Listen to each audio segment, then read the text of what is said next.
From deep within the undrained Republican-filled swamps of Florida, this is the KrassenCast, defending what's left, with hosts Brian and Ed Krassenstein.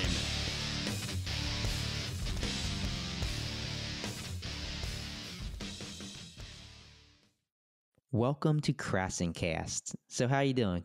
Brian, I'm doing pretty good. My wife just made me a huge cheddar bacon broccoli omelet. Had some other stuff in there, but I wasn't sure what it was, but it was really good. So my belly's a bit full right now. That sounds pretty good. Could she bring me one over? You'd have to call her and ask. Speaking of omelets, did you happen to see, I think it was last week, right after Trump's declaration of a fake national emergency, he went down to Mar-a-Lago and there were photos of him waiting in an omelet line? Yeah, I saw that. He was wearing a red hat that read USA, it wasn't a MAGA hat, and a tan sweater and tan pants, but the tans kind of clashed with each other. I don't think Melania addressed him. Anyhow, it got me thinking. Instead of that USA hat, I think he should have been wearing a hat that said, eating omelets because there's no bacon left after my trade war. Or how about eating omelets while I flush this country down the drain? That's not a bad one either, Bri, but I think I like mine better. How about eating omelets so I can take an even bigger crap on America? Well, that's good too, because, I mean, what else does he have to do rather than just sit on the toilet and tweet and eat omelets? Well, we don't have any evidence that he was actually eating the omelet on the toilet, Brian. So don't get ahead of yourself. We don't want to be called fake news. Good point. Fair point. So I wonder if this guy who was making the omelets at Mar-a-Lago was an undocumented immigrant. What do you think? I don't think Trump's going to actually pay a real American employee the $8 minimum wage or whatever it is. $8? You think he's paying his omelet makers $8? No, that's what I'm saying. I don't think he would. So it's probably an undocumented immigrant, and he's probably paying him about $1.25 an hour. Isn't that all that Trump hires is undocumented immigrants at all his properties? It certainly seems that way, but he's been firing them recently, it seems. That's because he got caught red-handed. Yeah, what a hypocrite. Or should I say orange-handed? I think orange-handed is probably the better description there. How about small orange-handed? Tiny orange-handed. Okay, enough with that. Okay, so we have a special guest today, but before we get into that, I'd like to remind everyone to please subscribe to us on iTunes and YouTube, and also leave us a review on iTunes if you can. Just search for KrassenCast. And if you want to be really, really, really special to us, you can also support us on Patreon. You can get there by going to KrassenCast.com, and we would be very, very happy. Yeah, so after last week's interview with Beto O'Rourke's campaign manager, or should I say former campaign manager, Jody Casey, I got really excited about 2020. And I know we're still almost 2 years away, but not only am I excited about the presidential race, where Trump's going to be dethroned if he's not out of office first, but the Senate races really have me intrigued because there's so many Republicans up for re-election, and the Democrats can have a pretty good shot at taking back the Senate. Two particular races, however, that really catch my attention, and I think this is because I really despise these two people, are Mitch McConnell and Lindsey Graham's seats. Yeah, I think those are two that we're going to be watching really closely. I think there's going to be a lot of money being thrown at their opponents. Speaking of which, one of their opponents, Lindsey Graham's opponent, might just be a Democrat named Jaime Harrison. Harrison has just announced an exploratory committee to look into running against Lindsey Graham. But to me, I think he's actually going to run against Lindsey Graham. And this just happens to be our guest today. Yeah, so we can ask him, is he really going to run against Lindsey Graham? Hello, Mr. Jaime Harrison. Welcome to KrassenCast. It's a pleasure to have you on. Earlier this month, you announced that you are creating an exploratory committee to run for Lindsey Graham's U.S. Senate seat in 2020. What the hell are you exploring? Well, quick correction. It's not Lindsey Graham's Senate seat. That Senate seat belongs to the people of South Carolina, and we're going to quickly take it back. Very good point. So many Americans don't know you yet, but I have a feeling that's about to change over the next couple of years or so. Can you briefly tell us who you are as a person? Yeah. So listen, I am a little roundhead guy who grew up in Orangeburg, South Carolina. My mom was 16 years old when she had me, and I was raised by my grandparents, two of the finest people you could ever meet. My grandfather finished fourth grade and worked construction here in South Carolina. My grandmother was in the textile industry and she finished 8th grade. But in terms of core values and just instilling in me, the sense of hard work and just being prayerful and hopeful, you can get so much in life. And so I'm their kid. I'm their byproduct. I'm their vessel that they poured all of their energy and hard work and love into. And, I'm a guy who has lived the American dream, coming from what people would say is very little to being able to navigate Capitol Hill and politics to run for the United States Senate. And so I take all of those experiences, the experiences of my family and those around me in the community that I grew up, and that's what I want to take to Washington. That's what I want. I want to represent those folks, the hardworking people in this country who really don't see hope a whole lot, but understand that opportunity is important in order to live the American dream. Well, it sounds like you're really rooted in South Carolina. I think that's something that the people there should appreciate in a candidate. I hope so. I mean, we need a candidate and we need a senator right now whose number one priority is the people of this great state. Right now, Lindsey Graham, and you take a look at his Twitter feed and you look at previous statements that he's released over the past few weeks and months. I mean, he's concentrating on all of the things that the people here in South Carolina really don't care about. We have this small town right near my hometown of Orangeburg. It's a small town of Denmark, South Carolina, and recently found out that there's been a chemical being placed in the water. And folks don't know the full impact of this chemical, but it's been causing some of the water to turn brown. And this is water that people have to cook with, that they're cleaning with, that they're bathing in. And so instead of Lindsey Graham leading an effort, getting the EPA to come down here to South Carolina to test the water, look at the water, to make sure there aren't any long-term impacts on the people, what is Lindsey doing? He's sending out letters to the FBI about Roger Stone's, how he gets arrested. That's his priority. Yeah, it's really pathetic. It's as if he's gone from this guy who has been so pro FBI and pro law enforcement to completely doing a U-turn on law enforcement. That's exactly right. Well, he used to be pro rule of law, which is, they all put their hands on a Bible and take an oath to protect and defend the Constitution of the United States. But he's thrown that all out of the window. And that is because Lindsey Graham doesn't care about the people of South Carolina. He only cares about his own relevance and his own importance and his connection to power, even if it's make-believe power. And that's to the detriment of the people that send him to Washington, D.C. Yeah, I was never a big fan of Lindsey Graham, but recently it seems like after maybe the passing of John McCain, he kind of went back on some of his values, it seems. Do you see that as happening as well? Well, it's so funny. Somebody told me today when Lindsey first ran for the House, and this is actually a statement from a former Republican, first ran for the House of Representatives. They said Lindsey would knock on somebody's door and say, you know what, my name is Lindsey Graham, and I believe what you believe, right?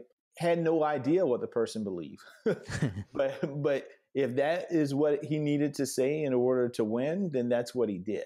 If that's what he needed to say in order to stay in power, that's what he'll do. This is a guy that has no core convictions. He grounded himself with John McCain because he felt that it was the way to keep him relevant. When John McCain passed away, he's latching on to the next person that he believes keeps him relevant.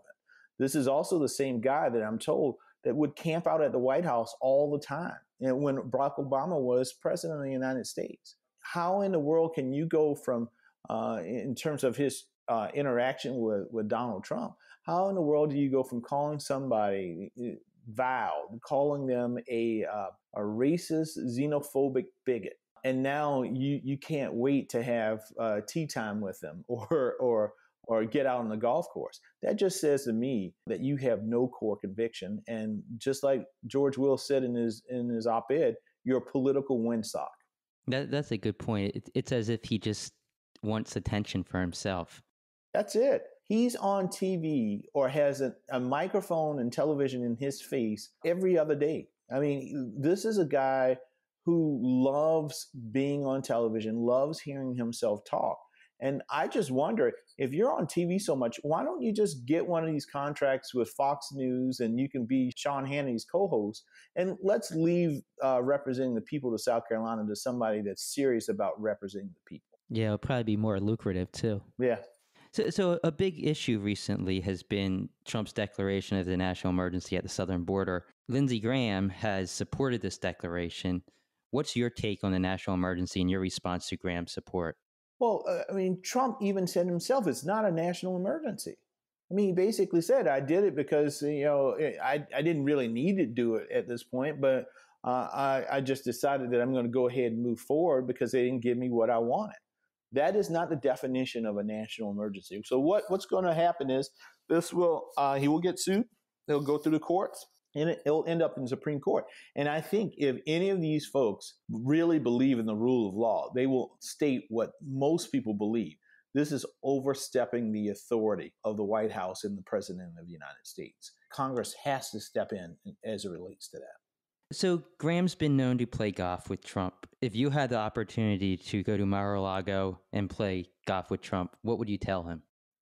Nothing, because I would not spend my time or my energy wasted golfing with Donald Trump. There is too much out here to be done for people who are suffering. I tell you, the farmers here in South Carolina are suffering under the Donald Trump tariffs. Companies like BMW and Volvo suffering under the impact of these tariffs. Schools are falling apart. You get Lindsey Graham, who basically says he would rather, for money that was supposed to be earmarked to build a school for children of our veterans and our members of the armed services, he'd rather use that money to build this fable non-emergency based wall. That's ridiculous. And so you really need some serious people in Washington, D.C. to tell Donald Trump, throw your temper tantrum with your kids over some stupid hotel, but you can't play with the livelihoods of the American people. We're just not going to allow that to happen. So a lot of people assume that there exists some sort of maybe blackmail material between Trump and Graham based on his sudden change in going against Trump so staunchly to becoming such a strong supporter of him. What do you think? What do you say about that? I don't know. I don't know if Trump has anything on him. Who knows? And frankly, I don't really care. What I care about is the fact that there are a lot of folks in South Carolina who just need representation at this point, who need somebody to go to and who will fight for them. And that's from farmers to just, folks who are suffering because their hospitals have closed. And so now there are 4 rural hospitals that have closed in South Carolina over the course of the past few years because the Republicans have refused to expand Medicaid. And Trump and Republicans in D.C. have been chipping away at the funding for the Affordable Care Act. And that's as a result. It doesn't matter if they're black or white, Democrat or Republican. Now, if you're in one of these communities that has been impacted and your hospital has closed, it's going to take you 30 or 45 minutes to get to the nearest hospital. That's life or death at that point. If you have a stroke or if you're having complications with diabetes or if you're having a baby. I mean, enough is enough. It's about the people of this country, the people who need their government to fight for them and to protect them. And Lindsey Graham's just not doing that at this point. Are you getting much feedback from Republicans in South Carolina, and say in regard to the water issue or the hospital issue? Are you hearing much from Republicans? You hear the quiet grumbling, right? They understand the impact.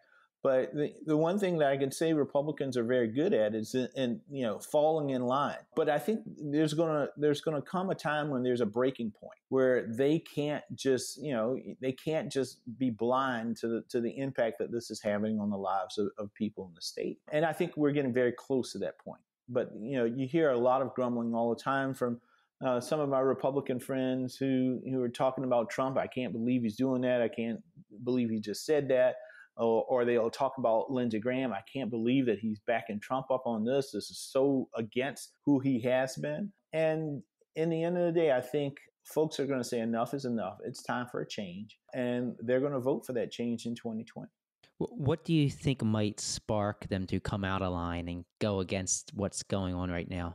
They may not do it out in public, but I think they'll probably do it behind the scenes. Again, the Republicans are very disciplined that way in terms of not rocking their party boat very often. But there's some Republicans that have stepped out, that are still out there. And you again, taking a look at people like George Will and Bill Kristol and Joe Scarborough, who have called out other Republicans. George Conway. George Conway, yes, exactly. Called out his wife, too. They've called out other Republicans in terms of falling behind this ridiculous president that we now have. If you could say one thing to Lindsey Graham in regards to a potential challenge he will be facing from you, what would it be? Expect a fight. Expect a fight. We are going to take it to Lindsey Graham in terms of, and we're not going to be nasty. We're just going to lay out his record. And lay out his rhetoric and allow people to see that either there's something going on mentally, that you are just some transformed person. Maybe it's the reality version of an invasion of the body snatchers, but there's something fundamentally wrong. Again, these quotes that he has within almost a year or 2 years, those things just can't coexist in the same person without there being something fundamentally wrong. And, folks have all kinds of theories. But bottom line, we are going to make sure that the people in South Carolina are well educated about Lindsey's flip-flops and the fact that he is not representing them. He's representing himself. What would you say the biggest difference between you and Graham is? The biggest difference is I'm grounded and committed to fighting for all of the people of South Carolina, not just a select few, but all of the people in South Carolina. I understand that there are poor white folks here, there are poor black folks here, there are poor Latino folks here. I understand their experiences. I understand the trials and tribulations that they're going through because I probably have seen it all. But at the same time, I've also worked in the private sector. I taught ninth grade social studies for a year. I worked at a nonprofit. And so I have the experience of so many people in South Carolina, and I'll use that to figure out ways to help improve the lives of everybody in the state and not just a select few. That sounds fair. Recently, Graham was quoted as saying, quote unquote, "I would say it's better for the middle school kids in Kentucky to have a secure border. We'll get them the school they need, but right now we've got a national emergency on our hands." What do you think is more important, a middle school for students in Kentucky or a border wall? Middle school. And listen, right now we are having a crisis in education. And again, there's something that Lindsey Graham doesn't talk about.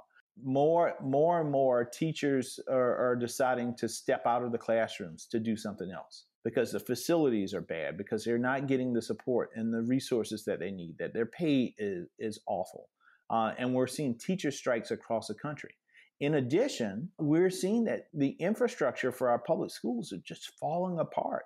I can take you to some schools here in South Carolina that, you would think are in some third world country because they don't have the resources. They don't have the access to broadband. There's so much that these young people don't have. And then we're going to tell them, well, you have to start at the same starting line as all of these other kids who are in wealthier communities. Right now, we need to address that. Our future is not in some border wall. Our future is sitting in those classrooms. And we need to make sure that they're our top priority. And so for Lindsey to say that, to make that decision, to put a value over a wall, which the president and Lindsey could have gotten, $25 billion last year on. But to put so much value, and they decided not to do it. So I guess it says to me that it really wasn't an emergency at that point. And I think that's the expression that a lot of members got as well. Here you got an opportunity to get $25 billion and you didn't take it, but you want to shut the government down for $5 billion. Something doesn't add up. Maybe Lindsey and Donald Trump missed that class in general math, but 25 billion is more than 5 billion. And so maybe they should have taken a deal when they had it. The whole rhetoric around the wall is just insane. The number of border crossings from the South are at near a record low, like a 43-year low or something like that. It's just insane to think that this is a national emergency when that's exactly right. It's so much better than it was just a few years ago, much less 20 years ago. Well, and I believe that Graham was actually in support of common sense immigration reform a few years ago that didn't require some ridiculous border wall. It was more in line with what the Democrats are looking for as far as border security and immigration reform. Am I correct in saying that? Yeah, you are correct. Again, he's a chameleon. It's whatever will keep a microphone and a camera in front of Lindsey Graham. That is who Lindsey Graham will. That's what Lindsey Graham will say and do and become in order to keep those things right front and center in terms of him. I like that metaphor, chameleon. It's pretty accurate. So Graham and Trump seem to believe that a lack of a physical barrier at the southern border is to blame for the opioid crisis in America. What do you think's the real problem behind the opioid crisis, and what would you do to help fix this problem if you become senator? Yeah, partly is I think we need to really have an honest conversation with the pharmaceutical companies that have been generating these drugs and opioids and producing them at such a level that more so than what the doctors actually need. And so that's a huge issue. And I think that we really need to focus on the relationship between the pharmaceutical companies and the doctors and why there's so much opioids that are out there in the system. My wife is food and drug law professor, and she talks about this all the time. And it's a really big crisis. And that's what we need to spend some energy and effort on. Yeah, that seems more in line with what the real problem is. So you have a book that you've published. Can you talk more about that? Yes. So I co-wrote a book, and I actually co-wrote it with a Republican friend of mine. He worked in Roy Blunt's Minority Whip's office when I ran the Majority Whip's office for Jim Clyburn. The book is entitled Climbing the Hill, How to Build a Career in Politics and Make a Difference. And what we do is we talk about our experiences on Capitol Hill and working in government in general. And we talk about the ways that young people or those people looking at a mid-career change can get involved in politics. And we share some of our best practices and some of the war stories. And, I talk about, in the epilogue of the book, I talk about the passage of the Matthew Shepard's hate crimes bill, the first time that we passed it in 2007, and how, this was a bill that we didn't think would get passed. But we were able to get it over the finish line because of the manner in which we personalized the legislation for members of Congress. And so, it sort of epitomizes this thing that, regardless of your background, regardless of who you are, you can make a difference and you can improve the lives of so many people. There'll be young people or people in this country who will never know of my efforts to help that bill get passed. But it makes me feel good to know that protection is out there and that I was a part of making it happen. Yeah, and I really think that the wave of young Democrats coming up, I think that's really going to change things in politics. And I think that's awesome that you wrote a book like that. It's on Amazon, correct? Yeah, it's on Amazon.com. It's called Climbing the Hill, How to Build a Career in Politics and Make a Difference. I'm going to have to get a copy of that. So every time we have a guest on, we like to play a little game with them. Okay. It's basically called Finish the Sentence. I'm going to give you 3 starts of the sentence and you just finish them. Sounds good. Lindsey Graham is... Well, I like what I said earlier, is a chameleon. I like that one too. Donald Trump is... not my president. Mine neither. Lindsey Graham should... pack his bags. That sounds like a good idea. All right, well, thanks, Mr. Harrison. It was a pleasure having you on. Do you have any closing thoughts? No, listen, I encourage everybody to go to JaimeHarrison.com to find out more about the campaign. Follow me on Twitter at HarrisonJaime. But we hope very soon to be making an announcement to transition our exploratory to the real deal campaign. But in the meantime, we're out there pushing, trying to get the resources to build a strong team so that we can really push Lindsey Graham in the 2020 election and win the Senate seat back for the people of South Carolina. So is it official? Are you running against Lindsey Graham? Very close to it. We're still going through some exploratory in terms of here on the ground and trying to generate the resources to build a strong team. And so we haven't gotten to that point yet, but we're going out there trying to get donations and support. And the more we get in, the quicker we'll transition this committee. Yeah, I think there's 2 Senate seats that are kind of generating the most optimism among Democrats, and that's Mitch McConnell's seat and Lindsey Graham's seat right now. So I think you're in a good position, and good luck. Thank you so much. I really appreciate it, and thanks for the opportunity. All right, so let's move on. And we're still going to stay on the same topic and include Lindsey Graham in on this conversation. There's been a lot of talk that Lindsey Graham might be compromised or something's going on. Why he's had this sudden shift from being against Trump before the election and now seems to be licking Trump's boots.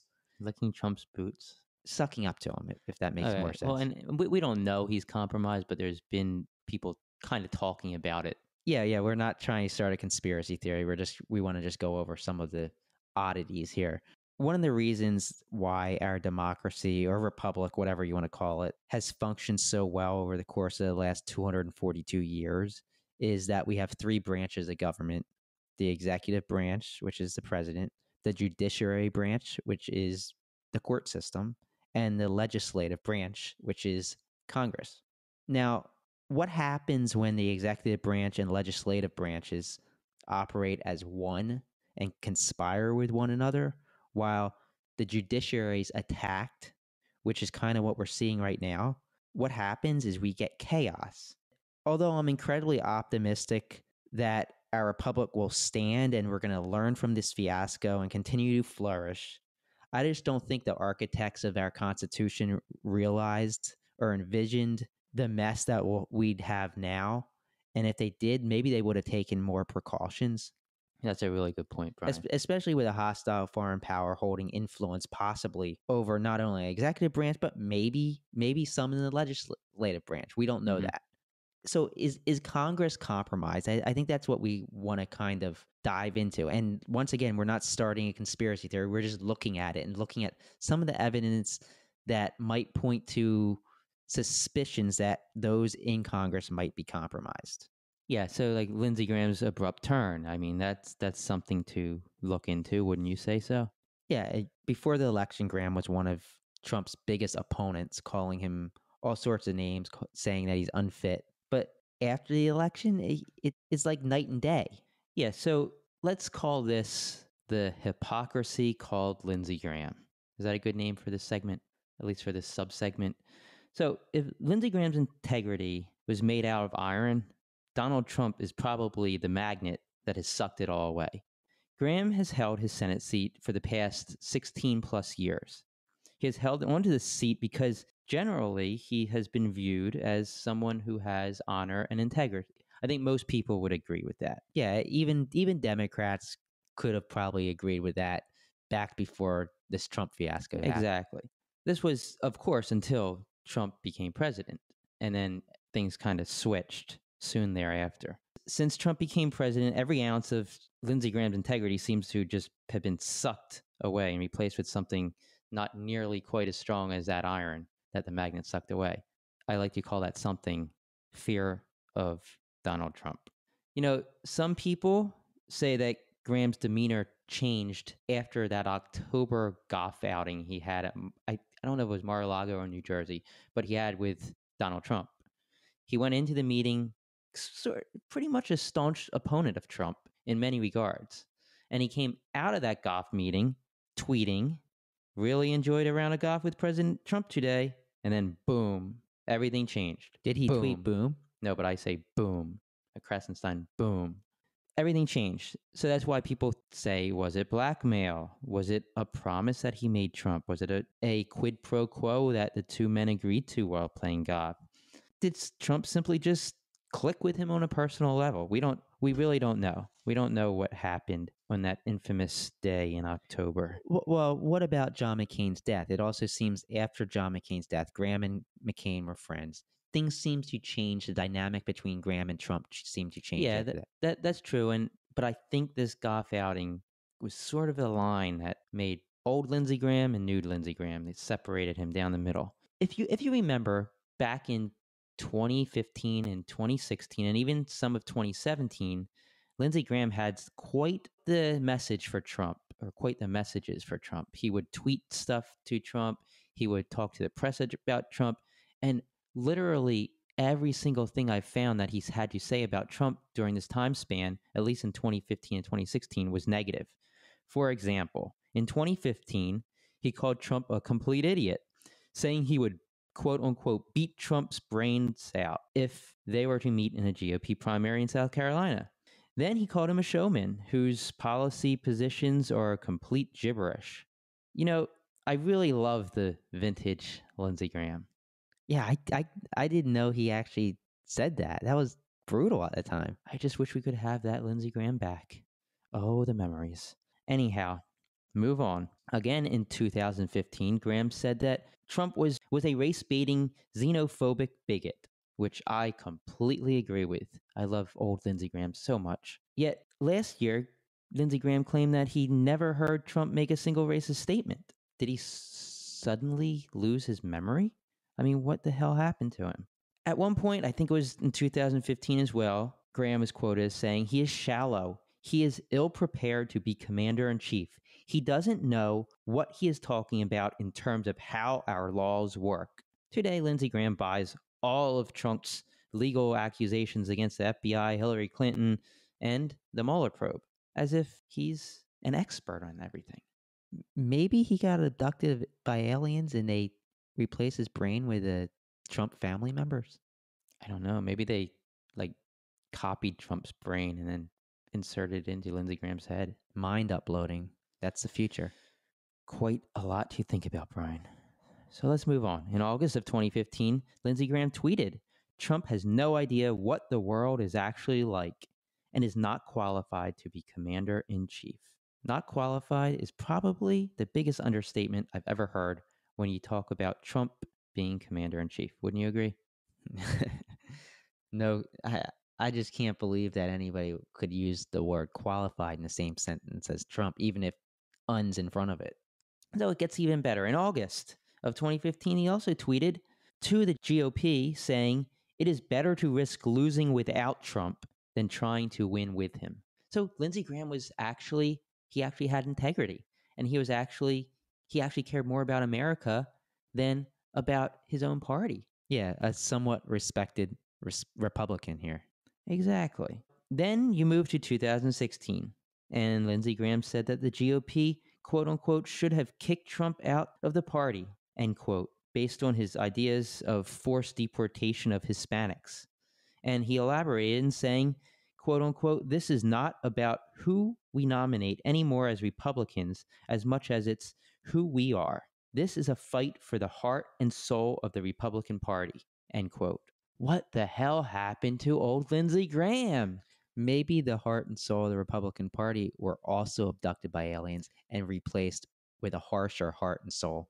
Well, he goes from being this pro-Hispanic guy to somebody who's rather build a wall than build schools in Kentucky.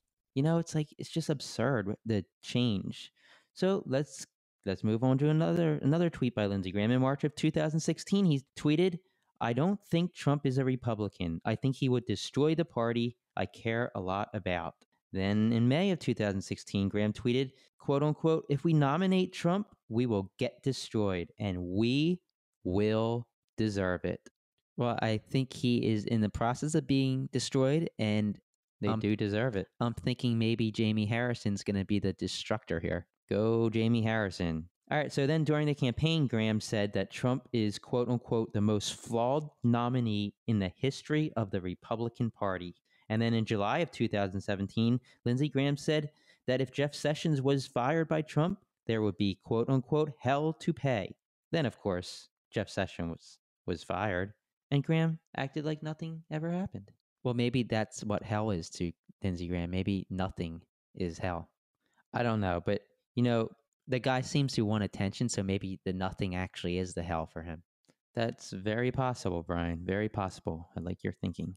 So while on the outside it appears as though Lindsey Graham is now one of Trump's biggest allies, perhaps behind the other morons such as Devin Nunes, Jim Jordan, Mark Meadows, and several others that I just can't recall right at this moment. Behind the scenes, there are talks that he still thinks Trump is an ignorant fool. Because the Washington Post just reported that Graham told his acting defense secretary, or our acting defense secretary, Shanahan, that if Trump withdraws from Syria, quote unquote, "That's the dumbest effing idea I've ever heard.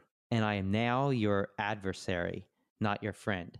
So Lindsey Graham's basically still challenging him, but he's trying to do it. I think he's trying to do it more behind the scenes. All right. So all this back and forth and the abrupt change. Could it be explained by the fact that a Ukrainian-born billionaire named Len Blavatnik actually donated money to Graham through a PAC? Really? I'd never even heard of this Now, guy. Blavatnik is actually a long-time business associate with, guess who? Donald Trump? Russian oligarch Oleg Deripaska. Do you know where we heard of him before? Everywhere? Paul Manafort. It's basically the guy that Paul Manafort owed money to.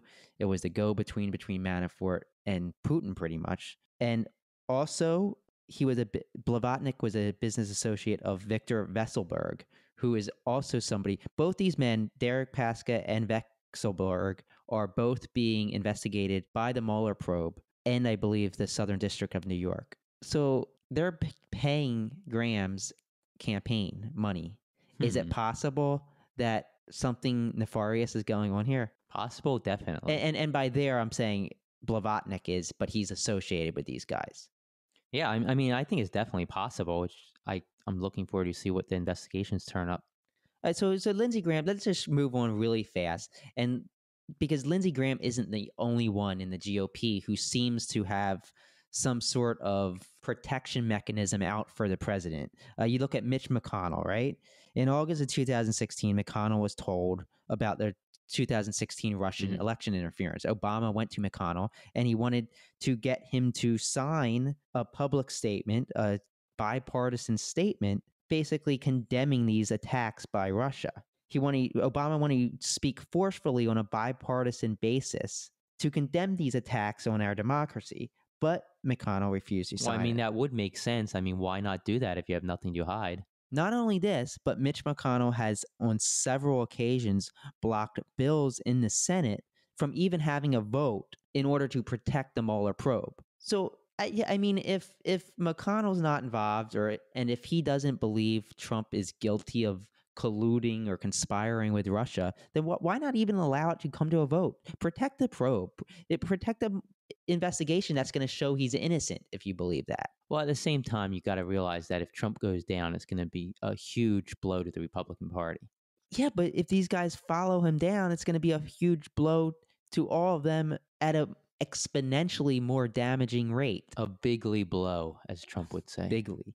So besides McConnell and Lindsey Graham, let's move on. Do you remember that 4th of July trip that multiple GOP senators and one congressman took? On the 4th of July, they went to Moscow. Boom. Fireworks. I mean, nothing yells "I'm compromised" more than 7 GOP senators and a congressman heading to a hostile foreign power to discuss a meeting with a guy under investigation for compromising with that said hostile power. Yeah, well, I would have to agree with you there. There's no arguing that point. So these 8 Republicans go down in Moscow as we're all celebrating our independence to to meet with the Russians. It's insane. It's like, why don't Republicans see that their own party's doing something fishy with Moscow? Well, why not go down to Moscow on July 3rd or July 5th or July 6th? That's a really good idea. Like it's almost like Putin said, you better come on 4th of July, otherwise I'm releasing this. Well, or maybe they thought they could sneak out since people were distracted by the fireworks and, certain businesses are closed. Maybe they thought, okay, we can sneak away real fast. Nobody's even going to realize this. I think that's more along the lines. How about this? Do you guys remember Kevin McCarthy? He's the House Minority Leader right now. But there was a meeting, and I believe this was in 2016, and he was quoted as saying, this was actually recorded, I believe, right? This was recorded. Mm-hmm. There's 2 people I think Putin pays. Rower Backer, who's a congressman. Who got voted out. Got voted out. He's a California congressman. And Trump. And then everybody at the meeting laughed. Then House Speaker Paul Ryan, he insisted that the conversation remained off the record. Imagine if McCarthy said this today. Imagine if that happened today. So this leaked out. And what also leaked out is that Paul Ryan said, "What's said in the family stays in the family." Later, Paul Ryan would claim that McCarthy was joking, and he was joking in response. And this was after he denied it ever happened, but before the videotape came out. It's absurd. It really is. Was this before or after Paul Ryan lost his spine? I think it was in the midst of his spine dissolving. So he was in the pre-jellyfish days. I think he was in the, I would say, the mutation stage where he's mutating from a human being to a jellyfish. Interesting. I'd like to see that. Well, so we got to ask ourselves: is there compromat, or are GOP members compromised? We don't know. I mean, there's evidence out there that something's nefarious. Do you know who probably does know? Vladimir Putin? Robert Mueller. Robert Mueller certainly does know, I would say, whether they are or not. I think that it's just something interesting to discuss, and I don't want to start conspiracy theories because we have no evidence of this. Well, besides McCarthy saying it, but that was a joke, supposedly. Well, what Republicans say doesn't matter anymore. So if a Republican says, "I am working for Vladimir Putin," no other Republicans are going to care. They're just going to be like, "Oh, yep, okay, that's what he says." Mm-hmm. Yeah, and so I think that's a good place to end right here and move on to our next segment, which is Trump tweets. So each week on Trump tweets, we try to take a tweet or two from President Trump and dissect it or poke fun at it or try and, I guess, fact check it. Just like we do in real life on Twitter. So this week's one that I just find humorous because he kind of acts like he's trying to be smart about technology when you can tell he has no clue about it. And the tweet read, it was actually two tweets, and it read, "I want 5G, even 6G technology in the United States as soon as possible. It is far more powerful, faster, and smarter than the current standard.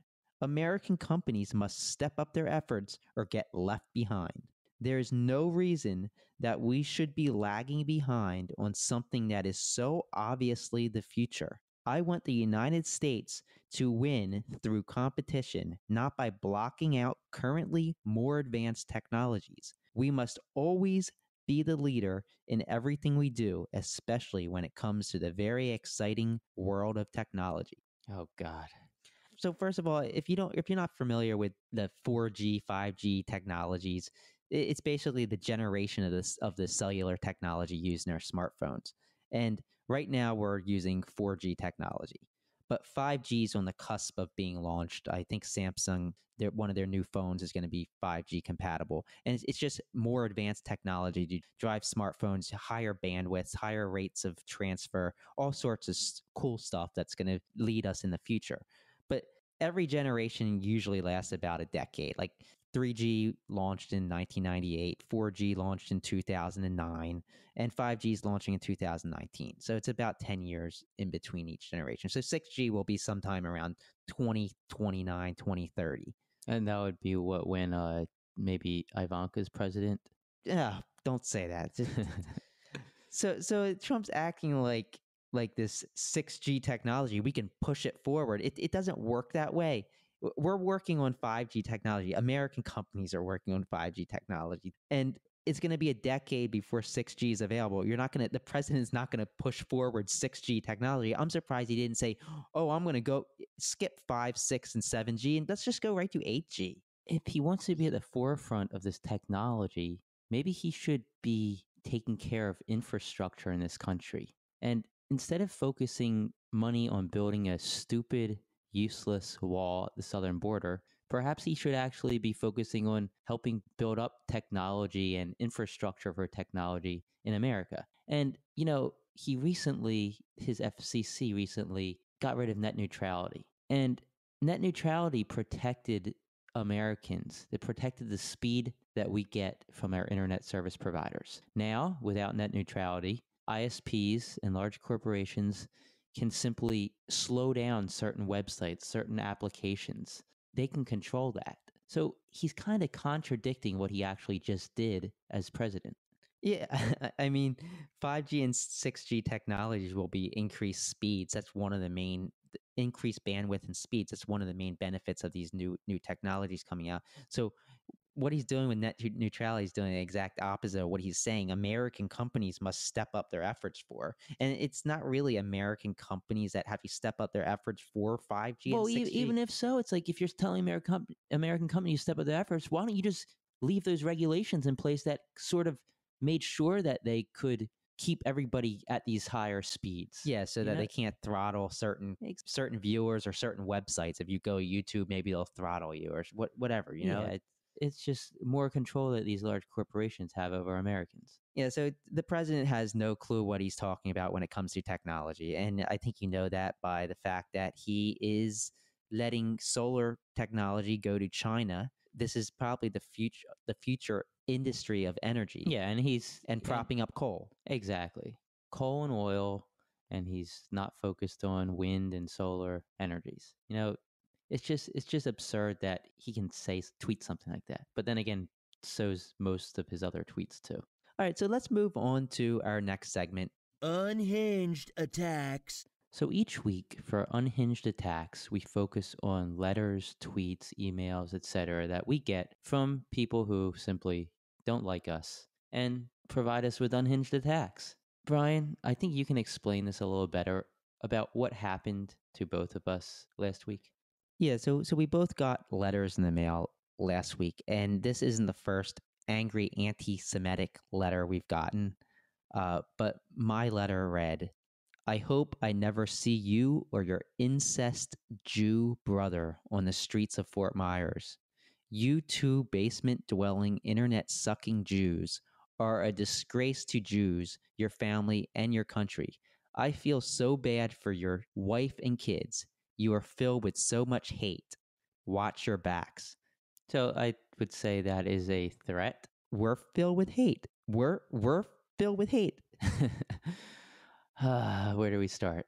So this wasn't the first letter, and we've gotten actually a packet from the same individual, and I know this because we've actually reported it to the FBI, and they've been keeping us posted on. Yeah, they actually have confirmed that it's the same person, right? Yeah, that's correct. They've confirmed it's the same person. It's coming from Florida, and this guy sent me a packet before with a bunch of my tweets printed out, and he wrote angry things on it with a pen. It's like, what is wrong with these people? If you're gonna send somebody a letter like this, I just think I just think that maybe you can concentrate your effort on something that isn't as hate-filled, especially if you're calling me hate-filled. I'm not doing anything hate-filled. All I'm doing is tweeting my opinion out on social media and fact-checking the president. If you think that's hate-filled while calling me an internet-sucking Jew and telling me watch my back, I think that maybe you have the anger and hate problem. Well, I think what has happened here is that anybody who deals with facts anymore are considered hateful to those who support our president. Yeah, and this individual, it's like, just relax. Just enjoy life. Calm down. Take a chill pill, dude. Like, you do realize that sending threats through the mail is actually a federal crime, and the feds are now notified. Yeah, it's the feds and local police. So, whatever, it is what it is, and I mean, I guess we can expect that. So we're wrapping up episode 6. I have some advice to all of our listeners. Go find a Republican and give them a hug. If you're a Republican, go find a Democrat and give them a hug. We don't need this division in the country. Thank you for listening to episode 6 of KrassenCast. Please leave us a review on iTunes and subscribe to our iTunes and YouTube channels. If you really want to support us, please visit KrassenCast.com and you can help back us on there. And be sure to check out some of our previous episodes. They've all been very good, at least in my opinion. And we'll see you again next week.